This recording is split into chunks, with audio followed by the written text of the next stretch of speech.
आज हम बात करने वाले हैं प्राइवेट स्कूल्स के बारे में। प्राइवेट स्कूल जो साल में 10 से 15% इसकी फ़ीस बढ़ जाती है। कुछ स्कूलों ने तो शिक्षा को एक व्यापार बना दिया है। पेरेंट्स लाखों रुपया खर्च करते हैं, इसके बावजूद उन्हें मिलता क्या है?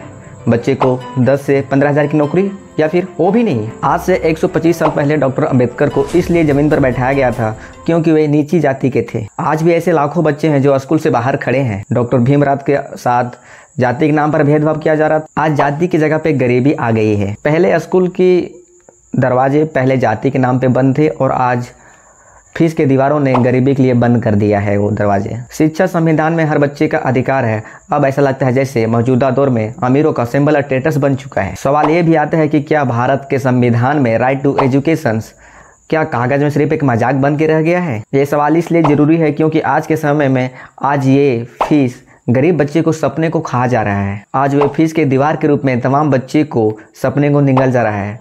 वे बच्चे इंजीनियर, डॉक्टर और साइंटिस्ट बनकर देश का सेवा करना चाहते हैं, लेकिन दुर्भाग्य ये है कि वे गरीब के घर पैदा हुए हैं। इसलिए मुझे बड़ा अफसोस के साथ ये कहना पड़ रहा है कि राजा का बेटा राजा बन रहा है और गरीब का बेटा गरीब बनकर रह जा रहा है। आज से 47 साल पहले सन 1978 में 76% बच्चे सरकारी स्कूल में पढ़ते थे और 22% बच्चे सरकारी सहायता प्राप्त स्कूलों में पढ़ते थे और केवल 4% बच्चे ही प्राइवेट स्कूल में पढ़ते थे। आज के समय में केवल 50% बच्चे ही सरकारी स्कूल में पढ़ते हैं और लगभग 35% बच्चे प्राइवेट स्कूल में पढ़ाई कर रहे हैं। अभिभावक ये मानते हैं कि अपने बच्चों को सरकारी स्कूल में पढ़ाना उसके भविष्य के साथ समझौता करना है। माता पिता ऋण लेते हैं, कड़ी मेहनत करते हैं और अपने जीवन से बहुत सारा चीज़ों को समझौता करते हैं, तब अपने बच्चों को जा करके प्राइवेट स्कूल में पढ़ाते हैं। 2015 में एक सर्वे हुआ है जिसमें से 73% अभिभावकों ने कहा है कि सरकारी स्कूल के मुकाबले प्राइवेट स्कूल ज़्यादा बेहतर है। कोई कहता है कि शायद प्राइवेट स्कूल में इंग्लिश मीडियम में पढ़ाई होता है जिससे बच्चे को भविष्य सुधर सकता है, या उनका मानना है कि उनके इलाके में सरकारी स्कूल जो है वो बेहतर नहीं है। ये सभी आंकड़े भारत की शिक्षा व्यवस्था पर सवाल उठाती है। समय तो बदला लेकिन शिक्षा व्यवस्था नहीं बदली, शिक्षा को अन्याय नहीं मिला। ये बात आपको इसलिए जानना जरूरी है क्योंकि भारत में 25 करोड़ बच्चे स्कूलों में पढ़ते हैं। अगर हम ये मान लेते हैं कि हर बच्चे के परिवार में 4 लोग हैं, फिर भी सीधा अगर देखा जाए तो 100 करोड़ भारतीयों से सीधा मुद्दा जुड़ा हुआ है। लेकिन प्राइवेट स्कूल की फीस मिडिल क्लास के परिवारों को कमर तोड़ दी है। आपको जान के हैरानी होगी कि एक जूनियर इंजीनियर की तनख्वाह एक बच्चे की पूरी साल को फीस भरने में खत्म हो जा रही है। गरीब आदमी को बच्चे के लिए बड़ी स्कूलों के चौखट को छूना भी एक सपने सा हो गया है। और सरकारी स्कूल है ऐसा मानो आईसीयू, जहाँ पे ना टीचर है, ना ही इमारतें हैं और ना ही ढंग की सुविधा। अगर प्राइवेट स्कूल की बात किया जाए तो इन दोनों एक शॉपिंग मॉल की तरह हो गया है। जिन स्कूल का जितना ज़्यादा ब्रांडिंग है उनको उतना ज़्यादा फीस है। एडमिशन बच्चों को वहाँ प्रतिभा देख के नहीं बल्कि पिता की सैलरी देख के किया जाता है। मौजूदा दौर में स्कूल ज्ञान की मंदिर नहीं, पैसे का एक मशीन बन गया है। लेकिन सवाल कोई नहीं करता है। आप अपने बच्चों को प्राइवेट स्कूल में 2 से 2.5 लाख रुपया खर्चा करके पढ़ाते हैं।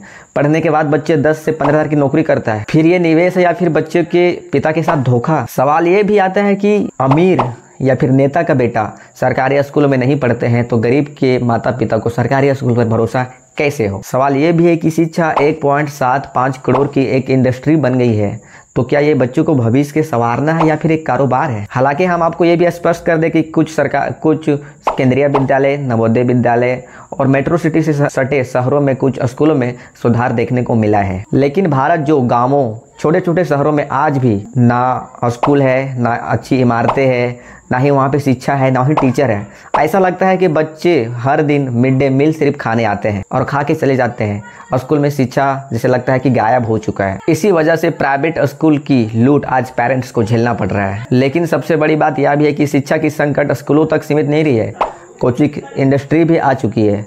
कोचिंग सेंटर का आज इन समय बहुत बड़ा इंडस्ट्री चल रही है। गरीबों के लिए कुछ कोचिंग सेंटर और गहरी कर दिया है। बच्चे को प्राइवेट स्कूल में पढ़ाने के साथ साथ अभिभावकों को बहुत ज़्यादा पैसे कोचिंग सेंटरों में भी देना पड़ता है। 2024 में कोचिंग सेंटर 1 लाख करोड़ रुपए का इंडस्ट्री बन चुकी है। माता पिता स्कूल की फीस भरने के बाद कोचिंग की फीस में भी डूबते जा रहे हैं। प्राइवेट स्कूल को लेकर ये भी सवाल है कि यह शिक्षा है या फिर लूट का धंधा, क्योंकि भारतीयों ने प्राइवेट स्कूलों पर 1.75 लाख करोड़ रुपये खर्च किए। शायद ये व्यवस्था सरकारी स्कूल की व्यवस्था ठीक ठाक होती तो पैसे को बचाया जा सकता था। जो आज प्राइवेट स्कूलों ने वसूली कर रहा है। भारत में फिलहाल 14.72 लाख स्कूल हैं। टोटल 25 करोड़ बच्चे पढ़ते हैं, जिसमें से 12.5 करोड़ बच्चे सरकारी स्कूल में पढ़ते हैं और 8.5 करोड़ बच्चे प्राइवेट स्कूल में पढ़ाई कर रहे हैं। लोकल सर्कल का एक रिपोर्ट आती है जिसमें वो कहती है कि हर 3 साल में प्राइवेट स्कूल का फीस 50% से लेकर 80% तक बढ़ जाती है। मौजूदा दौर में आप ये कह सकते हैं कि जो पहले 1 लाख में पढ़ाई होती थी, आज वही फीस लगभग 1.5 लाख से 1.25 लाख रुपए तक पहुंच चुकी है। अब सवाल ये होना चाहिए कि क्या सिलेबस बदली, क्या सुविधा बदली, क्या व्यवस्था बदली? तो जवाब सिंपल सा है, नहीं, कुछ भी नहीं बदली, सिर्फ फीस बढ़ी है, फीस बदली है। CBSE कहता है कि प्राइवेट स्कूल नॉन प्रॉफिट है, लेकिन स्कूल मैनेजमेंट, AC रूम तथा क्लीनिंग के नाम पर पैसा वसूलता है। कहीं पर ये पैसे स्कूलों के मालिकों की कंपनी में जाता है। जैसे आप बच्चों को एडमिशन करवाते हैं तो आपको यूनिफॉर्म्स, बैग्स, बुक्स वहीं से लेने होते हैं जहां उन लोग आपको बताते हैं। आपको वो सब खरीदने के लिए मजबूर किया जाता है कि आपके बच्चे को सिलेबस के लिए इतनी सारे किताब और भी बुक, यूनिफॉर्म, जूते, ये सब चाहिए। कुल मिलाकर कहे तो स्कूल एक फैक्ट्री की तरह हो गया है जिसका मालिक एक बिजनेसमैन या फिर एक नेता है जिन्होंने पैसे कमाने के लिए स्कूल खोला है। एक सवाल जो हर इंसान को सरकार से करना चाहिए कि हम जब टैक्स देते हैं तो अब प्राइवेट स्कूल क्यों? हम टैक्स देते हैं ताकि सरकार हमें बेहतर सुविधा दे, मुफ्त में बेहतर लेवल की शिक्षा दे, लेकिन नहीं, इसके बावजूद भी लोग प्राइवेट स्कूल को चुन रहे हैं क्योंकि सरकारी स्कूल से अभिभावकों को भरोसा टूट चुका है। सेंट्रल स्क्वायर फाउंडेशन की एक रिपोर्ट ये कहती है कि सरकारी स्कूल की कक्षा 5 के बच्चे 44% 2 पॉइंट ऐसे बच्चे हैं जो केवल कक्षा 2 क्लास की किताब पढ़ पाते हैं। आप ये समझिए कि सरकारी स्कूल में किस प्रकार की शिक्षा व्यवस्था किया जा रहा है, बच्चों को किस प्रकार का पाठन पढ़ाया जा रहा है, जो 5वीं क्लास के बच्चे भी मुश्किल से 2री क्लास की किताबें पूरी तरह से स्पष्ट रूप से नहीं पढ़ पा रहे हैं। ये वीडियो आप सबकी जानकारी के लिए है, उम्मीद करता हूँ कि आपको अच्छा लगेगा।